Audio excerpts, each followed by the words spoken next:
அருண் வாழ்க்கையை கெடுத்ததை தவிர இதுல நீங்க என்ன சாதிச்சீங்க?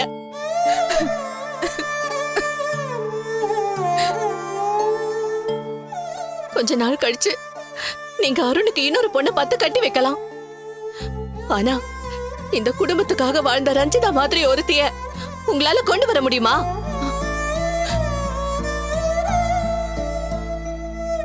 வேதா, சீதா சொல்றது சரிதான்.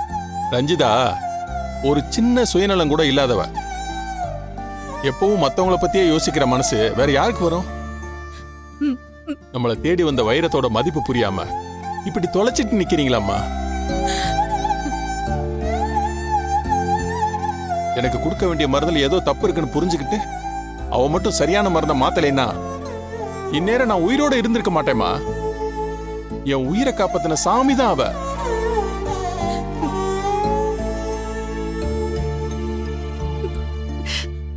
அப்பா, அண்ணி உங்களை மட்டும் காப்பாத்தல, தீ விபத்துல இருந்து அம்மாவை காப்பாத்துனாங்க. சாக கிடந்த அண்ணனை காப்பாத்துனாங்க. ஏகேங்கிற அயோக்கிய கிட்ட இருந்து என்னையும் சித்ராவையும் காப்பாத்துனாங்க. இப்ப கூட சித்ராவை கடத்தல் கும்பல் கிட்ட இருந்து அவங்க தானே காப்பாத்தி கூட்டிட்டு வந்தாங்க.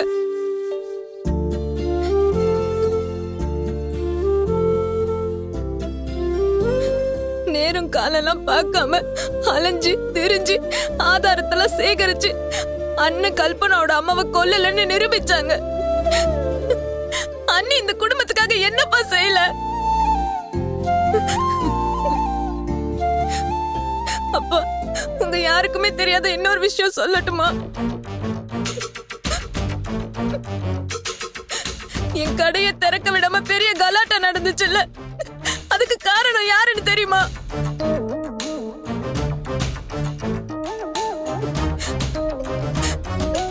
வித்யா அக்கா தான்.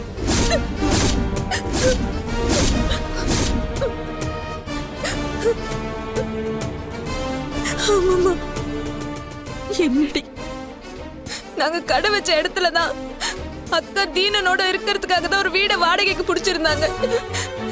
எங்களுக்கு அவங்க ரகசியம் தெரியக்கூடாதுன்னு தான் ஆளுங்களெல்லாம் செட் பண்ணி திறப்பு விழா அன்னைக்கு தான் பெரிய பிரச்சனையே பண்ணாங்க.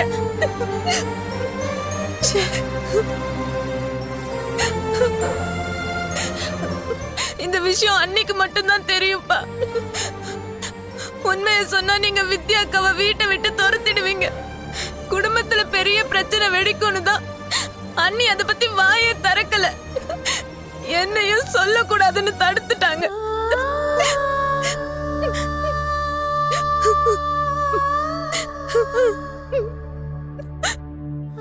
அக்கா, உன்னை பழி வாங்குறதும் உன் மேல வன்மத்தை காட்டுறதும் அண்ணியோட நோக்கமே இல்ல. இந்த குடும்பம் சந்தோஷமா இருக்கணும். இங்க ஒரு சின்ன சங்கடம் கூட வரக்கூடாதுன்னு தான் அவங்க மனசார நினைச்சாங்க. அத புரிஞ்சுக்காம அநியாயமா அவங்க மேல பழி போட்டு வீட்டை விட்டு அனுப்பிட்டீங்கல்ல. இந்த பாவெல்லாம் நிச்சயமா உங்களை சும்மாவே விடாது.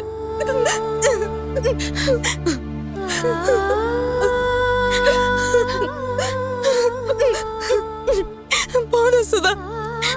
ரஞ்சிதா எவ்வளவு நல்லவன்றதையும் நான் எவ்வளவு மோசமானவன்றதையும் இப்பதான் புரிஞ்சுக்கிட்டேன். கூடவே இருந்த கல்பனா தான் நம்ம குடும்பத்தை அழிக்க பார்த்திருக்கா, நமக்கு துரோகம் செஞ்சிருக்கா. நான் ரஞ்சிதா மேல இருந்த கோவத்துல அவதான் எல்லாத்தையும் செஞ்சான்னு நான் தப்பா நினைச்சுக்கிட்டேன். காரணமே இல்லாம அவ மேல வெறுப்ப கொட்டி நான் ரொம்ப கேவலமா நடந்துகிட்டேன். நான் தான் பாவி, நான் பெரிய பாவி. ஐயோ வித்யா,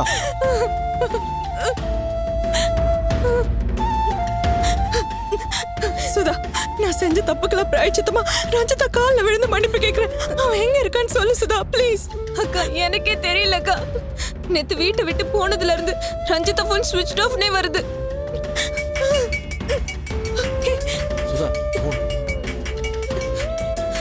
அண்ணிதான் கூப்பிடுறாங்கம்மா. சுதா, பேசுமா. ஏய் சுதா, அவ எங்க இருக்கான்னு கேளு. ஒரு நிமிஷம். ஹலோ அண்ணி, எங்க இருக்கீங்க அண்ணி? ஹலோ சுதா, நான் ரஞ்சிதா பேசுறேன். அங்க வீட்டு அலமாரியில இருக்கிற பேக்ல தான் பத்திரம் இருக்குமா. சரி, நான் எடுத்து கொடுத்துடுறேன். நீங்க எங்க இருக்கீங்க சொல்லுங்க ப்ளீஸ். அண்ணி சொல்லுங்க. ஹலோ ஹலோ ஹலோ ரஞ்சிதா என்னம்மா சொன்னா? ஒரு நிமிஷம் ஏய், சுதா ஒரு நிமிஷமா என்ன என்ன பண்ற? என்ன சொன்னா?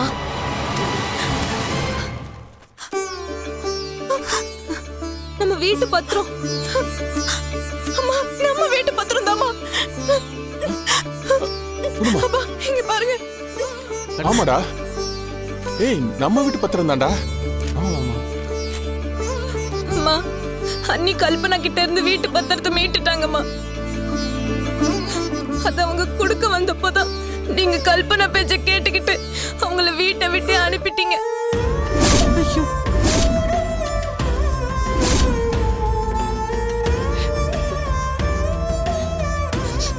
அம்மா, அதுக்கப்புறமா அண்ணி சும்மா இல்லம்மா.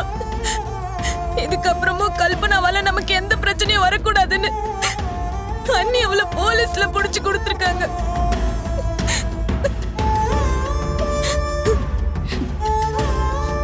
நம்ம எல்லாரோட பிரச்சனையும் அவங்க சரி பண்ணிட்டாங்க. அவங்கள பிரச்சனைய நினைச்சு நீங்க அவங்கள விரட்டி விட்டுட்டீங்க. நம்மள மாதிரி நன்றி கெட்டவங்க யாருமே இருக்க முடியாது.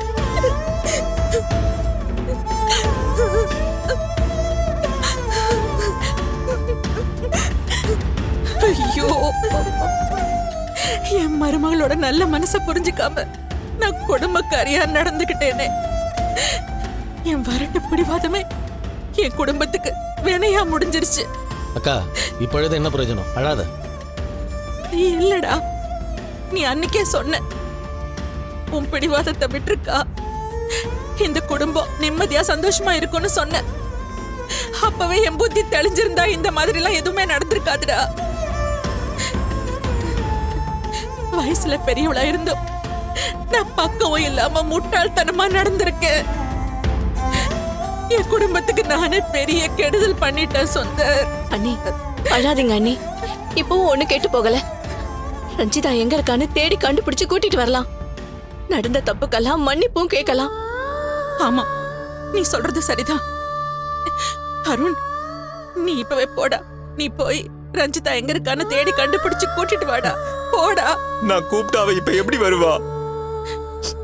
நீங்க எல்லாமே அவளை புரிஞ்சிக்காம நடந்துகிட்டது கூட அவளுக்கு பிரச்சனை இல்லம்மா. ஆனா அவ என்ன மட்டுமே நம்பிதாம்மா இந்த வீட்டுக்கு வந்தா. அவளை நான் எப்பவும் கை விட்டுற மாட்டேன்னு அவ என்ன நம்புனா. அந்த நம்பிக்கையை நான் கொஞ்சம் கூட காப்பாத்தாம அவளை நான் விட்டுட்டோம்மா.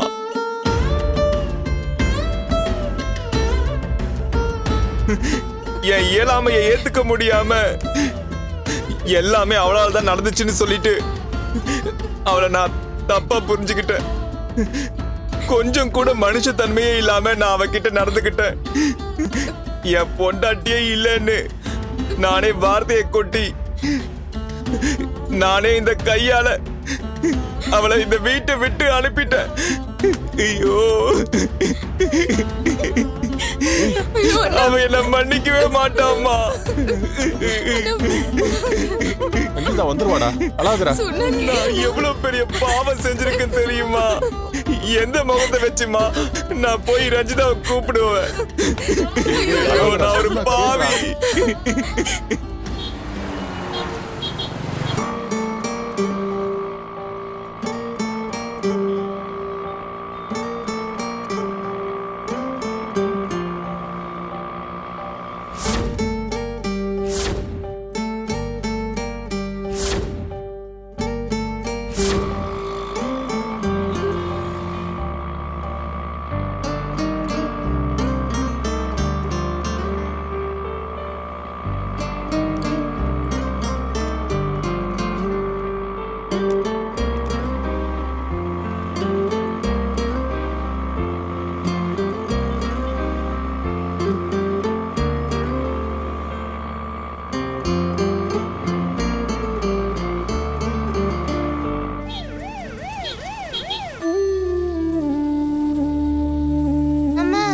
வலிக்குதாமா உங்களுக்கு?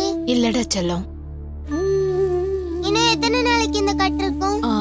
இன்னும் கொஞ்ச நாளைக்கு தான். கவலைப்படாத. இப்பதான் உடம்பு சரியாயிடுச்சுலமா.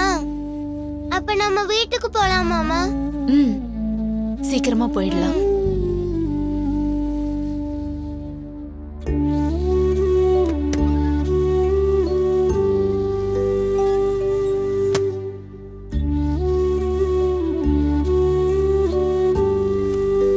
வருஷமா ஒரு ஜூஸ் நீ குடிச்சிட்டு இன்னொன்று அம்மா கிட்ட கொடுத்துரு, சரியா? சரிப்பா. தர்ஷுக்குட்டி, உன் அப்பா வாங்கி கொடுத்தா குடிக்க மாட்டேன், என் புருஷன் வாங்கி கொடுத்தாதான் குடிப்பேன்னு சொல்லு.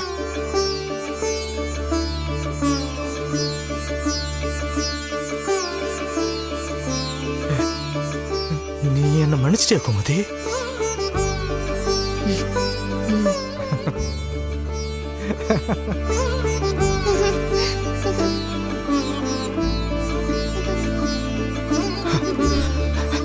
ரொம்ப சந்தோஷம் கோமதி. நீ இவ்வளவு சீக்கிரம் என்ன மன்னிச்சிடும் நான் எதிர்பார்க்கவே இல்லம்மா. என்ன மன்னிச்சதுக்கு ரொம்ப தேங்க்ஸ்மா, ரொம்ப தேங்க்ஸ். நடக்கிறதெல்லாம் என்னால நம்ப முடியலங்க. உள்ள சந்தோஷமா இருந்தாலும் இது கனவு மாதிரி கலைஞ்சிருமோன்னு பயமா இருக்குங்க. இது கனவுல கோமதி, நிஜம்தான். இந்த சந்தோஷம் இனிமே நிரந்தரமா இருக்கும். நான் சத்தியமா மாறிட்டேம்மா. பாப்பா மேல சத்தியமா.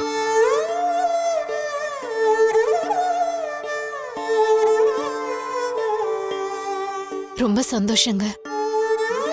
ரஞ்சிதாவுக்கு ஃபோன் பண்ணுங்க. அவ இந்த விஷயத்த கேட்டா நம்மளை விட அவ தான் சந்தோஷப்படுவா. ரஞ்சிதா போன் சுவிட்ச் ஆஃப்ல இருக்கு கோமதி. அவ வீட்லயும் இல்ல. என்ன சொல்றீங்க? வீட்ல இல்லாம அவ எங்க போனா? அவங்க வீட்ல ஏதோ பெரிய பிரச்சனை போல இருக்கு. அருண் ரஞ்சிதாவை காணோன்னு உனக்கு ஃபோன் பண்ணாரு. நான் அட்டன் பண்ணும்போது தான் என்கிட்ட டீட்டெயிலா எல்லாத்தையும் சொன்னார். என்ன பிரச்சனைங்க? இவரு போறப்ப நான் எல்லாத்தையும் விளக்கமா சொல்றேன். முதல்ல நான் டாக்டர் போய் பார்த்துட்டு வந்துடுறேன். உன்னை வெளியே கூட்டு போறதுக்கு பெர்மிஷன் கேட்டிருக்கேன். அவர் சரின்னு சொல்லிட்டாருன்னா நம்ம உடனே அருண் வீட்டுக்கு போற மாதிரி இருக்கும். ரஞ்சிதா வாழ்க்கையில் நடந்த எல்லா பிரச்சனைக்கும் நான் தான் முக்கிய காரணம் கோமதி. அதை நான் தான் சரி பண்ணணும். சரி, நான் டாக்டர் போய் பார்த்துட்டு வந்துடுறேன்.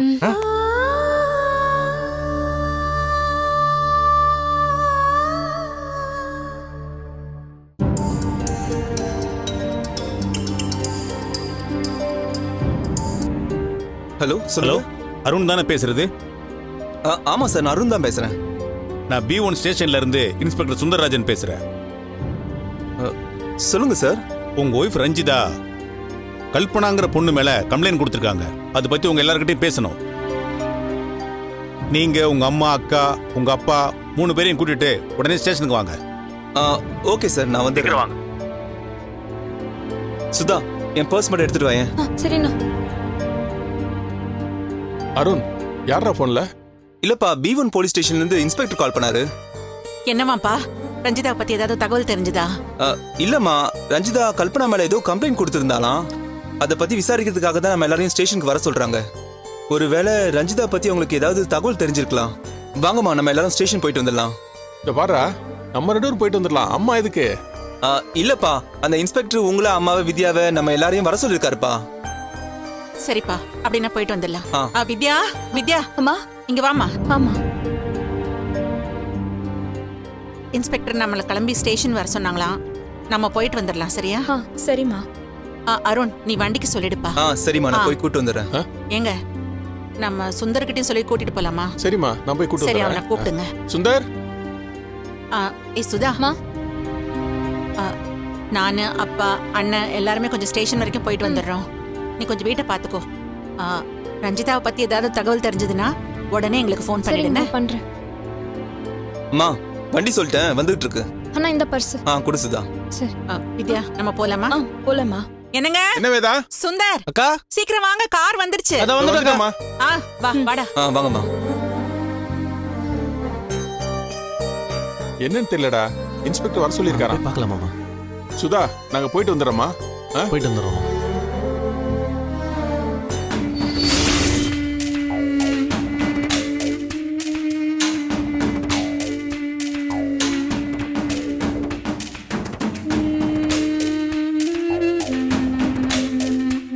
சார், உங்க மருமக ரஞ்சிதா உங்க குடும்பத்தோட சார்பா டீட்டெயிலா கம்ப்ளைண்ட் கொடுத்துருக்காங்க.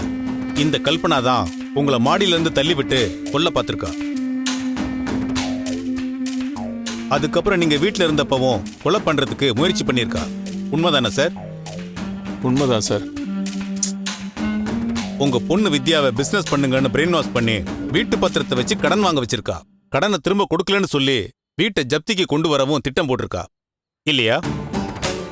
ம் ஆமா சார். ஏமா வித்யா, நீ அடமானம் வச்சு வாங்கின பணத்தை தெரிஞ்ச ஆள் மூலமா ஏமாத்தி வாங்கியிருக்கா. அதுக்கு சங்கரங்க இருந்த ஆளும் உடந்தையா இருந்திருக்கான் இல்லையா? ஆமா சார். கோர்ட்ல விசாரணைன்னு வரும்போது நீங்க எல்லாரும் இத பத்தி ஸ்டேட்மெண்ட் கொடுக்கணும். அப்பதான் இந்த பொண்ணு பண்ண குற்றத்தை நிரூபிச்சு இவளுக்கு தண்டனை வாங்கி கொடுக்க முடியும். நான் தான் கம்ப்ளைண்ட் பண்ணேன்னு தெரிஞ்சா அவங்க எல்லாரும் மாத்தி பேசுறதுக்கும் வாய்ப்பு இருக்கு. முன்னாலேயே கூப்பிட்டு கன்ஃபார்ம் பண்ணிக்கங்கன்னு ரஞ்சிதா சொன்னாங்க. அதனாலதான் உங்க எல்லாரையும் கூப்பிட்டு பேசிக்கிட்டு இருக்கேன்.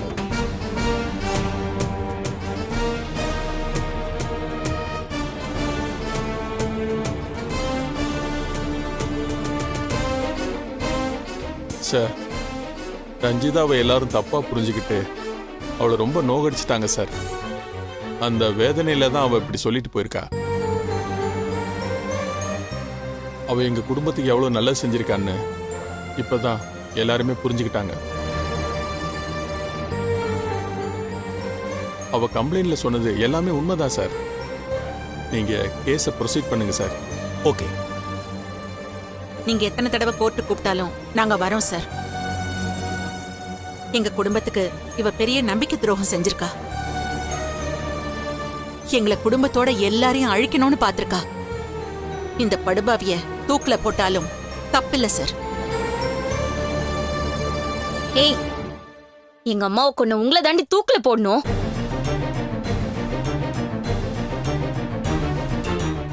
ஏய், பேசாம இருக்க மாட்டே, வாய மூடு. ஏய், உங்க அம்மா செத்ததுக்கும் எங்களுக்கும் என்னடி சம்மந்தம் இருக்கு? அவங்கள கொன்னதும் உங்க வீட்டு வேலைக்காரி. அதுக்கு எங்க மேல பழி போட்டுட்டு இருக்க? எங்க அம்மா நீ அனாதையா நின்ற கூடாதுன்னு தான் உன்னை வீட்டுக்கு கூட்டிட்டு வந்தாங்க. நாங்க எல்லாருமே உன் குடும்பத்தை ஒருத்திய தாண்டி பார்த்தோம். உன் மேல பரிதாபப்பட்டு என் வேலையை கூட உனக்காக விட்டு கொடுத்தேன். அந்த நன்றி கூட இல்லாம என் குடும்பத்தை வேரோட அழிக்க பாத்திருக்கேடி பாவி.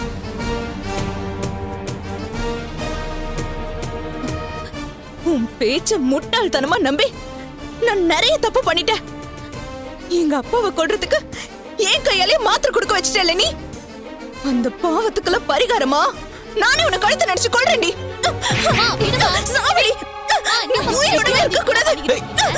வித்யா, வித்யா, அம்மா, விடுமா. என்ன பண்றீங்க? விடு. இது என்ன ஸ்டேஷன் உங்க வீடு நினைச்சீங்களா? உட்காருங்க. என்ன வித்யா இது? சார், இவளோட கூட்டு சேர்ந்துக்கிட்டு நான் ரொம்ப கேவலமா நடந்துக்கிட்டேன் சார். செய்யக்கூடாத தப்பெல்லாம் செஞ்சிருக்கேன். அதெல்லாம் நினைச்சா எனக்கே அருவருப்பா இருக்கு. இவளை கொண்டுட்டு நான் ஜெயிலுக்கு போனாலும் சரி. அமைதியா இருக்கியா? அவளுக்கு சட்டப்படி என்ன தண்டனை கிடைக்குமோ அது கிடைக்கும். நீங்க நினைக்கிற மாதிரி எல்லாம் எதுவும் நடக்க போறது இல்ல. நான் செஞ்ச தப்ப உங்க யாராலையுமே நிரூபிக்க முடியாது.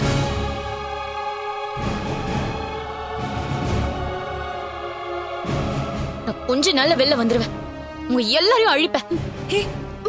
ஏய், இன்னும் உனக்கு வெறி அடங்கலையா? உங்க அம்மா சாவுக்கு நாங்க தான் காரணம்னு நீயா ஒரு கற்பனை பண்ணிக்கிட்டு எங்க குடும்பத்தை படாத பாடுபடுத்திருக்க. இதுக்கு மேல செய்யறதுக்கு என்னடி இருக்கு? உங்க குடும்பத்தையும் நடுத்தருக்கு கொண்டு வந்து நிறுத்தணும். இல்லனா உங்க எல்லாரையும் போனமா தான் பார்க்கணும். அது நடக்கிற வரைக்கும் என் கோவம் அடங்காது.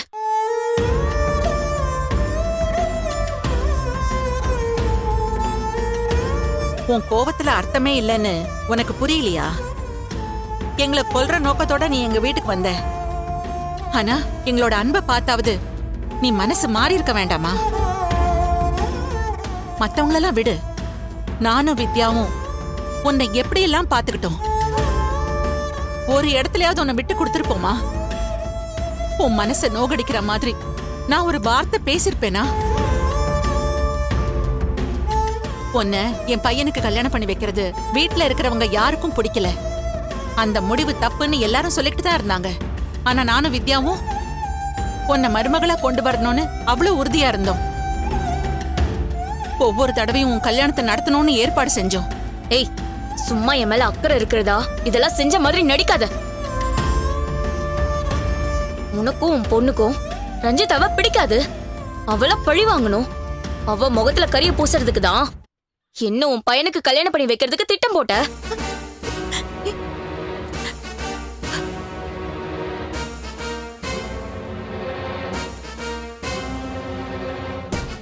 அதான் எங்க நோக்கம்னா வேற யாரையாவது என் பையனுக்கு கல்யாணம் பண்ணி வச்சிருக்கலாமே.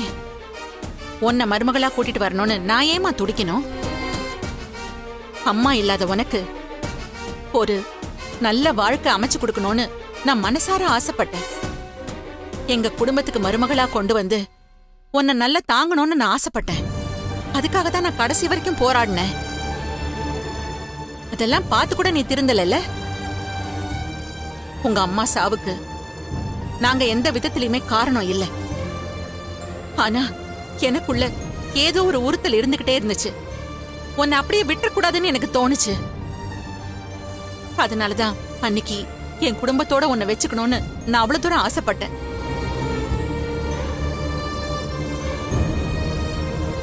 வெளியே இருந்தப்போ கூட அது தெரியாம இருந்திருக்கலாம். ஆனா நீ எங்க கூடவே இருந்து பார்த்ததுக்கு அப்புறம் அது உனக்கு தெரிஞ்சிருக்க வேண்டாமா?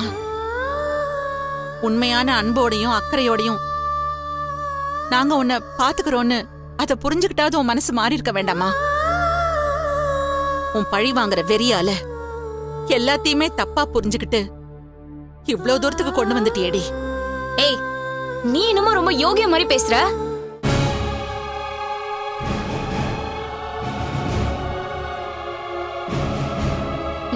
நிஜமாவே நீ நல்லவளா இருந்திருந்தா ரஞ்சிதாவை நீ ஏத்துக்கிட்டு இருந்திருக்கணும்.